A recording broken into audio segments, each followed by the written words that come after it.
தேங்காய் சாதம் தாங்க. குழம்பு எதுவும் வைக்காத இன்றைக்கி இப்படி ஒரு வாட்டி செஞ்சு பாருங்கள். உருளைக்கிழங்கு ஏதாவது பொரித்து சாப்பிடும்போது செம சூப்பராக இருக்கும். எப்படி செய்யணும்னு பார்க்கறதுக்கு முன்னாடி ஃபஸ்ட் டைம் சேனலை பார்க்குறவங்க சப்ஸ்கிரைப் பண்ணுங்கள். சப்ஸ்கிரைப் பண்ணி ஆளுங்கிற பெல் ஐக்கானை ப்ரெஸ் பண்ணுங்கள்.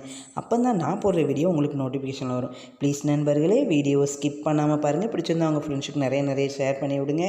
மறக்காமல் சப்ஸ்கிரைப் பண்ணுங்கள். எப்படி இருக்குன்னு செஞ்சு பார்த்துட்டு கமெண்ட் பண்ணுங்கள். வாங்க வீடியோக்குள்ளே போகலாம்.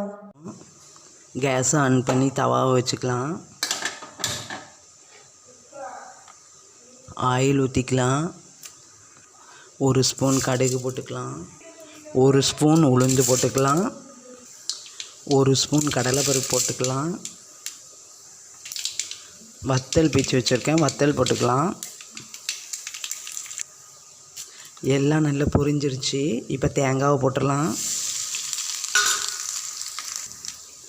தேவையான அளவு உப்பு போட்டுக்கலாம். இப்போ நல்லா கிண்டி விட்டுக்கலாம்.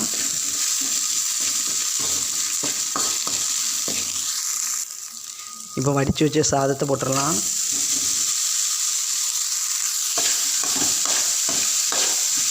நமக்கு டயர்டாக இருக்கும்போது இல்லை ஊருக்கு எங்கேயாவது டக்குன்னு போனால் இதே மாதிரி செஞ்சுட்டு ஏதாவது ஒரு வறுவல் ஃப்ரை பண்ணி எடுத்துகிட்டு போனால் டக்குன்னு வேலை முடிஞ்சிடும். ஸ்கூல் லஞ்ச் பாக்ஸுக்கு மிக்சிங் ரைஸ் செஞ்சு கொடுக்குறவங்க இதே மாதிரி செஞ்சு கொடுங்க. ரொம்ப பசங்க லைக் பண்ணி விரும்பி சாப்பிடுவாங்க. சுவையான தேங்காய் சாதம் ரெடி.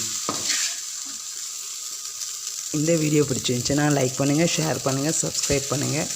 மறக்காமல் பெல் ஐக்கானை ப்ரெஸ் பண்ணுங்கள்.